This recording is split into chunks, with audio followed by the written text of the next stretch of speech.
Naghahanap ba kayo ng ulam na masarap at abot kaya at swak sa panlasa ng buong pamilya?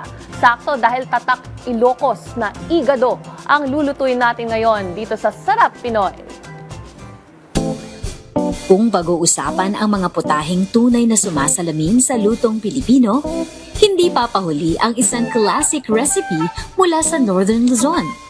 Pinagsama-sama nito ang pork strips at atay ng baboy with tangy and savory sauce. Ito ang igado. Kaya para turuan tayo kung paano yan lutuin, samahan natin si Chef Mark Quines dito sa Sarap Pinoy. Kadwendak ngagluto ti igado. Unang inihanda ni Chef ang kawali at pinainit ito bago igisa ang bawang bilang flavorful base ng ating igado. Isusunod natin yung taba ng baboy. Halu-haluin. Palabasin yung mantika ng taba ng baboy. Hayaan munang mag-render ang natural oil ng baboy. Kapag lumabas na ang mantika at bahagyang nag-brown ang karne, idadagdag na ang sibuyas at haluing mabuti para mas sumabas ang aroma. Isusunod natin yung laman ng baboy.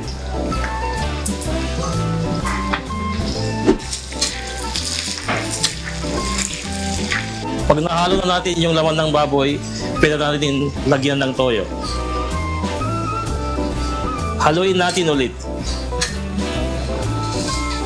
Pag nahalo na natin, isusunod natin yung paminta at laurel. Patuloy lang sa paghahalo at hayaang mag-simmer para mas kumapit ang flavor sa karne.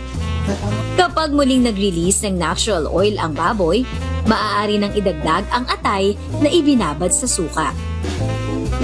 Pag naluto na yung atay ng baboy, isusunod natin yung carrots at saka bell pepper.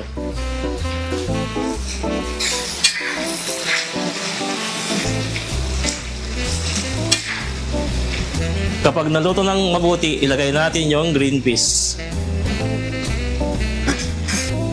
Siguraduhin nahahalo ng mabuti ang lahat ng ingredients.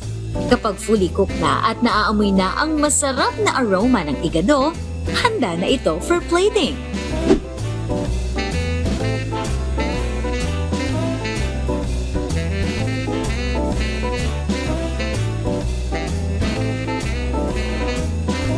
Mga antayon, dinaimas nga igado.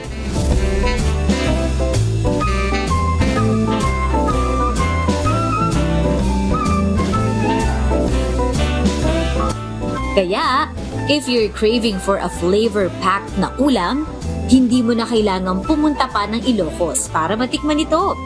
Recreate this Ilocano dish sa sarili mong kusina at dalhin ang authentic Filipino flavors diretso sa iyong hapag. At kung may gusto naman kayong balikan sa mga nakaraan nating episode, maaari niyo yang bisitahin sa aming official social media accounts at Rise and Shine Pilipinas sa Facebook, YouTube at Instagram, habang RS Pilipinas naman sa TikTok at X.